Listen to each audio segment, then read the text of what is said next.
Professor Keene, I've long had the feeling that there's something quite unusual about Japanese culture that sets it apart even from the culture of the other Oriental peoples, the Chinese and the Koreans.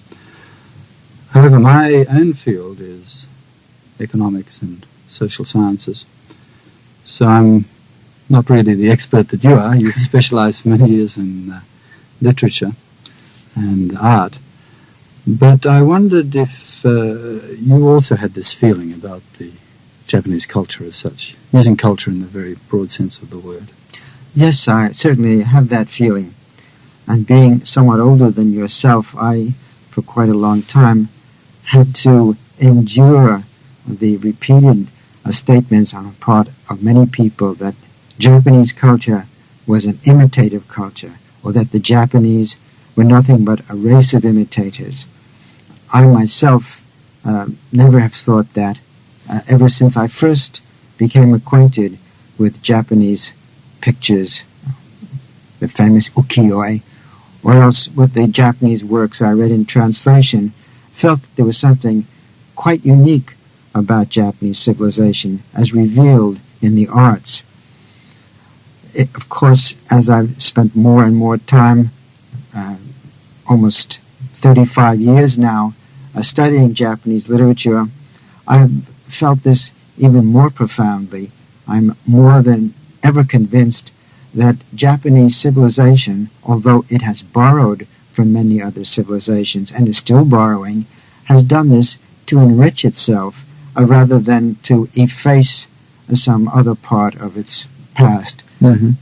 If you had to use one word to describe the essence of Japanese civilization, Japanese culture, what it is that makes it different from others, what would you use? It's hard to think of any one word, but if one were limiting the conversation to literature, I will ask you later about your opinions concerning social phenomena.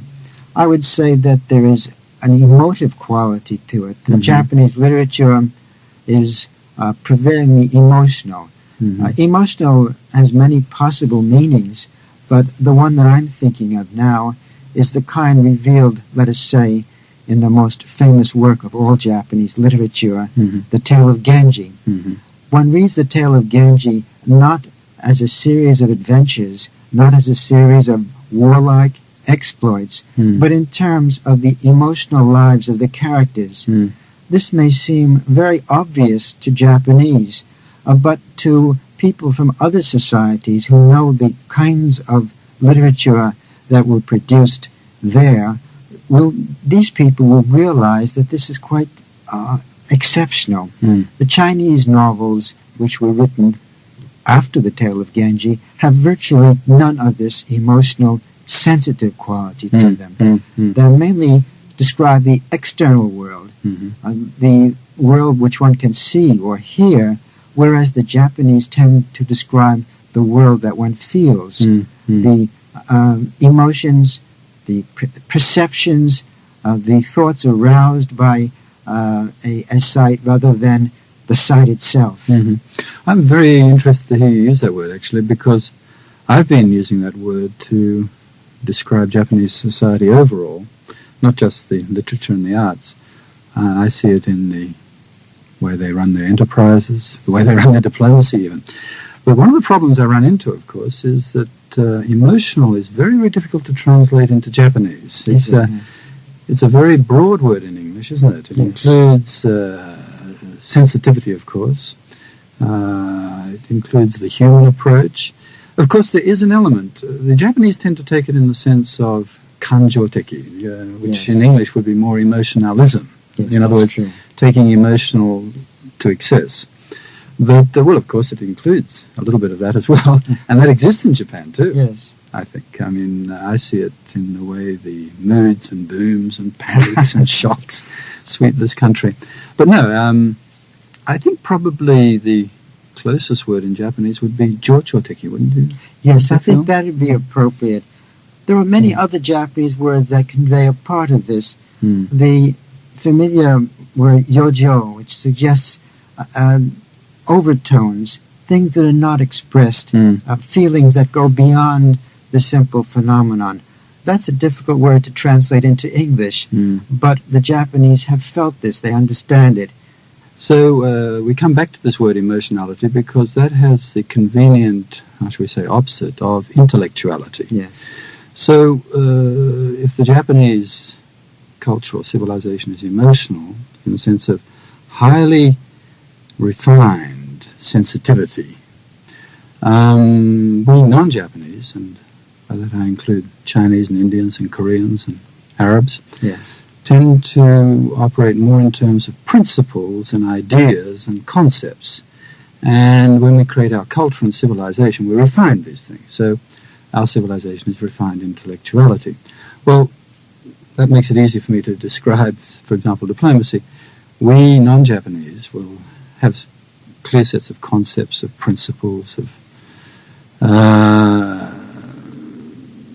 ideologies on which we operate. Now, our ideologies may differ quite a lot, but the basic ground rules are all the same. So when we confront each other, we know where we stand. When we deal with Japan, we're dealing with a society which operates much more in terms of mood and sensitivity. Another area where I see it is the very attractive way in which Japanese begin all letters and communications with a small reference to the state of the season. Yes. Right? That's quite unusual. You don't find that in any other culture, do you? One finds it also even in newspaper accounts. Mm-hmm. If there is let us say, a terrible riot which takes place in New York, it will be introduced with a comment on the summer in New York. Yes. The length of the summer, the heat of the summer, Right. or some other meteorological observation. I find that very characteristic. As a matter of fact, some scholars believe that they can detect forgeries in the old letters by the fact, let us say, that a letter which is supposedly by Basho fails to include a seasonal reference. Basho couldn't possibly have written this letter because a man of his sensitivity would certainly have commented on the season. That's the most unusual criterion for judging the accuracy or the genuineness of a letter. Well, moving on to poetry, I think here we have a very clear difference, a very good example of the difference between Japanese culture and non-Japanese culture. I don't think any non-Japanese culture has anything the equivalent of a haiku, that's true. which is, by my definition, not only highly refined emotionality, but highly concentrated. Yes. For all the rest of us, we need to have our situation spelt out in much greater detail. For us, that is the beauty of a situation. In other words, even our most emotional poets, unless they give the full circumstances of a situation and describe it all and give, in effect, the underlying principle, you might say, or idea or concept involved, and that may require 1 page, 2 pages at the very least, then we're not satisfied. But the Japanese are satisfied just with those very few brief words. Yes, that returns to the word that I used before, yojo. Mm-hmm. There was a very distinguished scholar of haiku literature at Kyoto University, Professor Ebara, who characterized the haiku literature and indeed much of Japanese literature as the literature of yojo, the unspoken associations. It's not necessary to say, isn't spring lovely? Everybody knows it is. It might be quite enough to mention a particular plant that grows at that time of year or a bird that sings at that time of year. It isn't necessary to spell out everything. Again, just as you remarked, a poet writing in English who has a very strong feeling about the season or about seeing his beloved walking in a field of flowers will not feel satisfied unless he gives the full compass of his emotions. As a result, the first stanza of most of the English poems and many stanzas tends to be the best stanza, and the emotion becomes more and more diluted as you go along. And yet the poet doesn't want to stop at the first stanza. He feels he must say a bit more. Many people could recite the poem by Ben Jonson, which begins, "Drink to me only with thine eyes." The first stanza, but very few people could recite the second one. That's a good point. I hadn't thought about that. Yeah. But to change the subject slightly, although it's in the general lines of what we've been talking about, I wonder if one of the sources of this, how shall we call it, emotionality or ambiguity is not in the Japanese language itself, in the way people normally would speak. For example, one of the characteristics of Japanese language, which any translator despairs over, is the omission of subjects when they're not necessary. It is the Japanese regularly will leave out words which we would have to include in English, such as he said, she said, or so on, because it would be obvious from the verb ending and so on, from various other things, the level of politeness, many other features of the language, who was speaking, and what terms this person was with the other person in the conversation, and so on. The ambiguity of Japanese, which results from this, is something the Japanese have cultivated. In the West, ambiguity, at least until the 20th century, has been considered a fault. One should be clear. Right. One should say exactly what one means, and in such a way that no one will be misled. In Japan, it is considered to be a fault to be too clear, or too logical. The Japanese word rikutsupoi. That's right. It's very hard to translate into English because rikuts is a good thing in English. This quality of the Japanese language, I think, infuses a great deal of all of Japanese expression. I agree, but we have a chicken and egg problem here, you know, Yes. because ambiguous language or ambiguous ways of expressing oneself, do they cause the ambiguity in the culture, or are they simply just part of the culture? Are they caused by something else? I have my own theory, of course, about Japan, which simply says that they were never ideologized, if you'll excuse me using a complicated word. They were never ideologized because they never really had any wars with foreigners, and I believe this causes people to develop ideologies. Once you develop ideologies, you become very much involved in rikutsu. Everything you do has to be explained, and has to be explained in as rational or dogmatic or manner as possible, to establish the difference, to establish your superiority over the foreigner. The Japanese were never under this pressure, so they simply retained the human relations, emotional, sentimental, non-intellectual approach that we all have with close friends, that we all had when our societies were in a primitive state of development. They've retained it and developed it and refined it. And they've gone one path, we've gone another.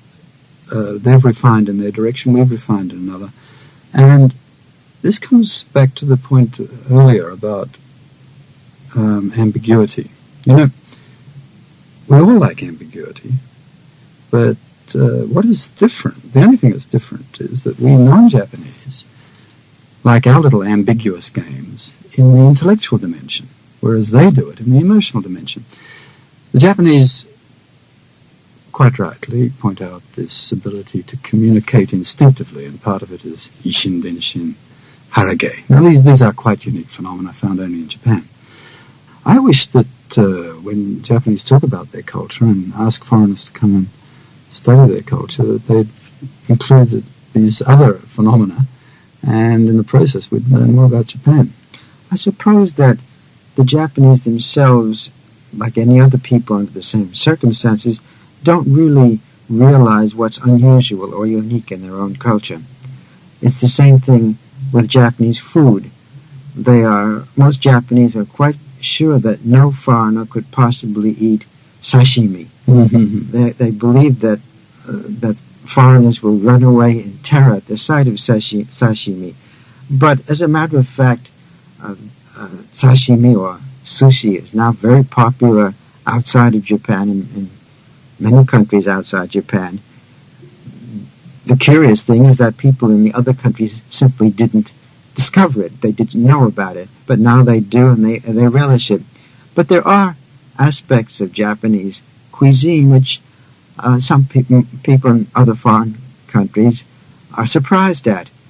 sometimes when they discover sugar with meat or with eggs and so on, which the Japanese do not realize is unusual. They assume that one does have sugar with various kinds of meat. They don't realize how unusual it is. I think, therefore, that if we have, you and I, and people like ourselves who have spent a good deal of time in Japan, have anything we can do especially helpful with respect to having Japan better understood abroad, it is in terms of our being able to look at Japanese society at once from the inside and from the outside. That is our great advantage. We probably can never know Japan as well as a Japanese does, but we have this extra quality of having been born outside the Japanese society and therefore being able to see some of the unique, wonderful or terrible features simply because of our background. Well,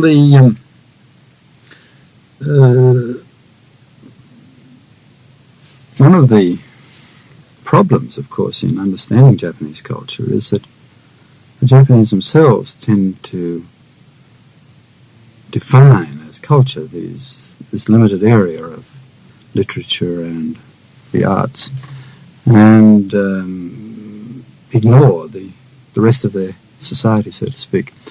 So if I'm a foreign scholar who wants to study Japanese culture, I will receive every encouragement if I say I want to study kabuki or ikebana or haiku. But if I say I want to simply study a Japanese enterprise or study the way somebody makes bento or study the Minoue Sodan and go to a Japanese embassy for a visa, I'll probably be turned away. They'll say, well, you're a Furyo Gaijin, aren't you? I mean, the Japanese can't understand that, A, that we would have an interest in this area, and B, that that interest is legitimate. But on the contrary, I would say now that some of the most interesting things coming out of Japan are being produced by young American scholars who get into the Japanese society, particularly into Japanese enterprises. And they have a good background in social sciences, anthropology or economics.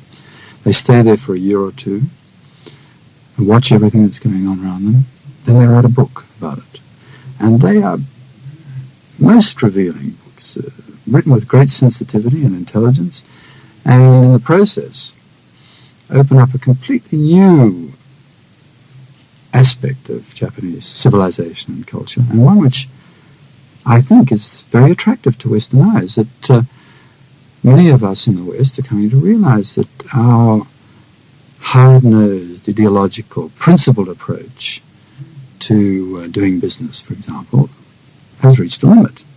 That in America you can't always rely on the law courts to solve everything, that there must be some way in which we can introduce more compromise, more, as they say in Japanese, wakai, hanashiai.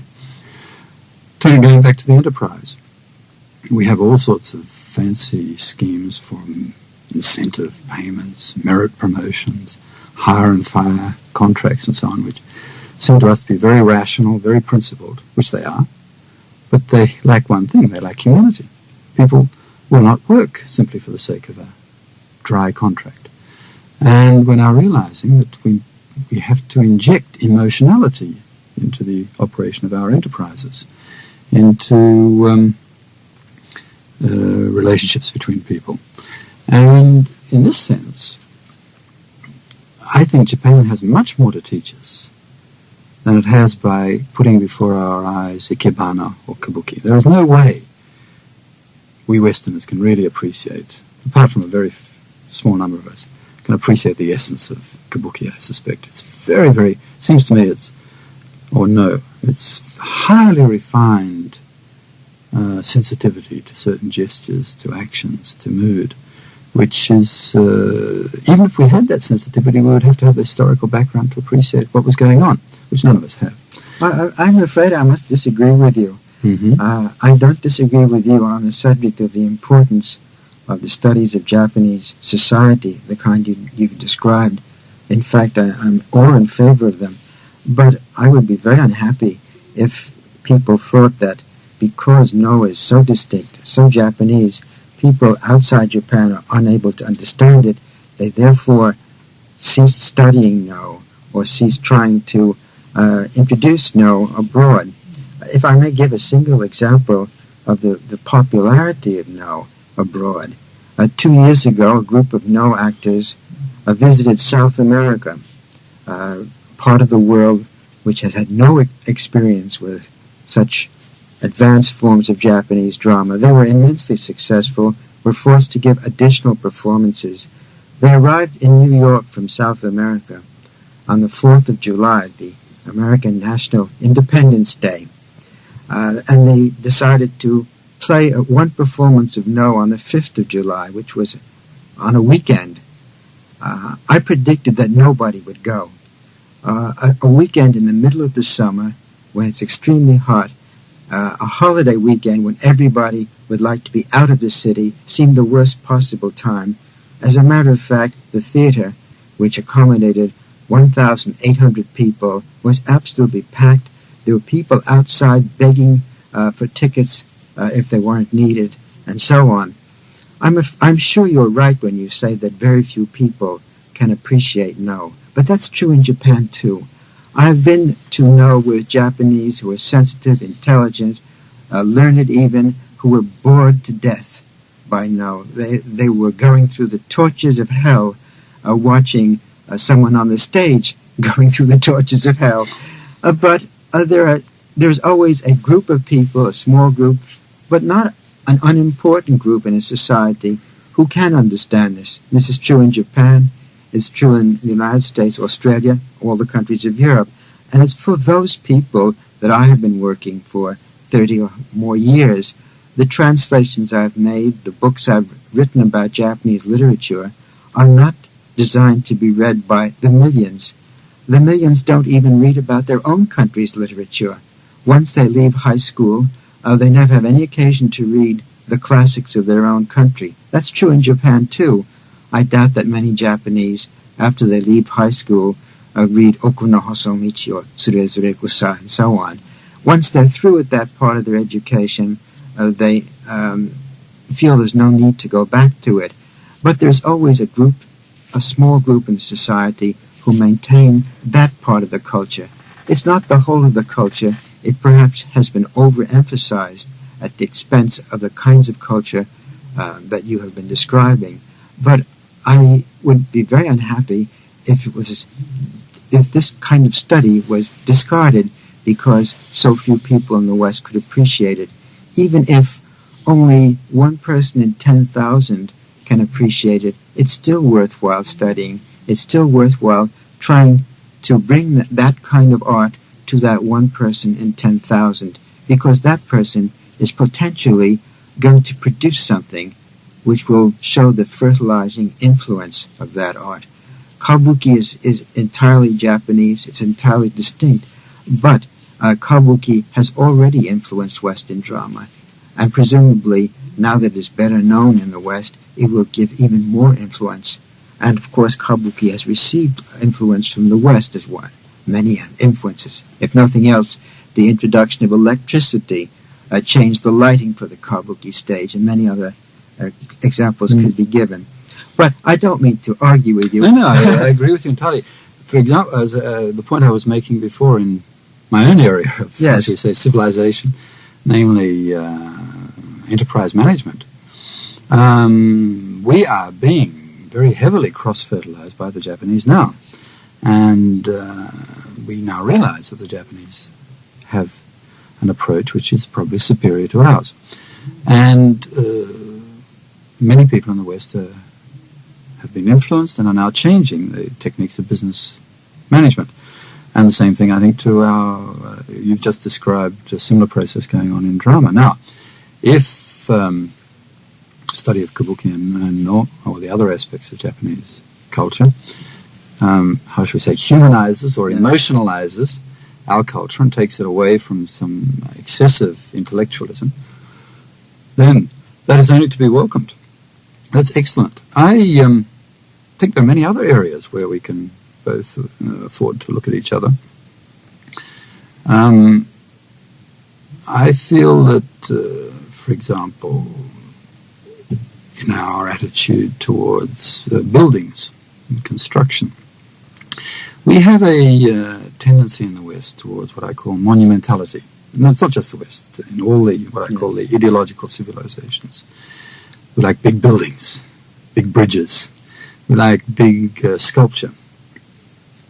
And we do it well, I think. I think that the Japanese attempts to imitate us in that area have not been entirely successful, that architecture and sculpture are two areas of Japanese culture, where civilization, where something still seems to be lacking. But we take the monumentality too far, that the Japanese architecture relying on simple materials, which are destructible if necessary, instead of sculpture, the highly the how should we say, sumie, metsuke, ukiyo-e, with its vitality, with its brightness, provides a beautiful counterbalance. I'm not a professional student of art, but I've long been interested in Japanese art and the ways it has already influenced Western art. Recently, there was a exhibition in Tokyo of works of art by Utamaro and Toulouse-Lautrec. The two men drew women in rather different ways, but it's quite obvious when one looks at Lautrec's paintings that he was influenced, if not necessarily by Utamaro, he was already influenced by ukiyo-e. The line, the very vibrant kind of line that he uses, was not found in European painting earlier than that. The flatness of his paintings was avoided by European painters who preferred to give an impression of depth rather than surface beauty. This influence of ukiyo-e, which is quite profound on Western painting, has continued.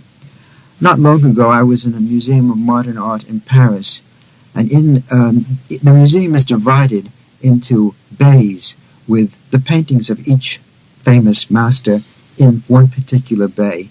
And in the center of this little room, or it's like a room except it lacks one wall, there were objects that were in the man's studio. And with no exceptions, as far as I recall, every single painter owned ukiyo-e. Every single one of them had ukiyo-e on the walls of his atelier. Really? You mentioned sumie. There are modern painters in America and in Europe who paint in a very similar technique, using only black and white. And some of them even call their works sumie. I think that this kind of influence, even if it extends only to a relatively limited number of artists, is one of the greatest benefits of cultural exchange. It can make our not only world culture but each individual culture richer. Well, in my area of what you might say social phenomena, too, there's a very rapid Japanization going on. Is there? Now, I already mentioned business management, where part of it is conscious, part of it is simply that the Japanese emotional human approach is a universal. I mean, we are all possessed of this quality. We have sublimated it in order to develop what I call the intellectual side of our personality. We've realized we've gone too far and we're going back to it, even without the Japanese example. But the Japanese example will help us go even faster. Now, there are many other areas. The emergence of consensus democracy in the West, we now realize that mechanical democracy, I have a majority and you don't, therefore I have my way and you don't, is just simply destructive of society. But you must try to get the agreement of minority groups, of ethnic groups, your farmers, your workers, your trade unions, the women groups. Well, of course, they're a majority, of course, but they've been treated as a minority up till now. That's one example. The whole small is beautiful movement, which has developed particularly in America. I think our time is close to up. One question in conclusion, why is it that Americans, more than any other Western people, have shown such an interest and a sensitivity to Japan that, by my eyes anyway, that the study of Japanese literature, art, politics, economics, business, and so on is far more developed in American universities than any other Western universities. Is there something that you have in common with the Japanese in terms of personality, or is it just a historical accident? I don't know. I honestly don't know. I found from the very beginning of my study of Japanese language, Japanese literature, that it was extremely congenial. When I studied Latin as a boy, I detested it. I had no feeling of it being the language of my very, very distant ancestors or of my culture or any such thing. I felt only that it was a disagreeable, dead language, and I didn't like anything that was written in Latin. That was an unfair judgment. But I could respond to almost everything Japanese. Japanese, even now, although I've spent at least 23 or 4 years, part of each of these years in Japan, still ask me whether I don't find life in Japan extremely uncomfortable, inadequate, inconvenient, and so on. I find life here just splendid. I have no complaints to make about my way of living here. I don't know why there should be this affinity between America and Japan. Perhaps the two countries are similar in that they are constantly seeking for things outside their own culture in order to make their own culture more interesting or agreeable. Other older cultures, in the West in any case, tend to be more interested in their own things. More turned in on themselves. They're turned in themselves. If you ask an Englishman about his favorite composers, he's likely to answer in terms of English composers of the 17th century or perhaps of the 20th century.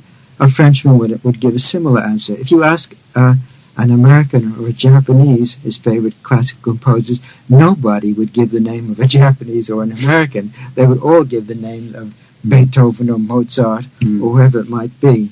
So I think that both cultures are similar in their delight over new things, their interest in things outside their own country, interest in the whole world. There are dissimilarities, basic dissimilarities too, but they're not insuperable. And I think that for people who are interested in literature, particularly like myself, Japanese literature is one that one can love easily because of this emotional quality you have mentioned. A literature which was devoted instead to accounts of battles or politics and so on would be of interest to people.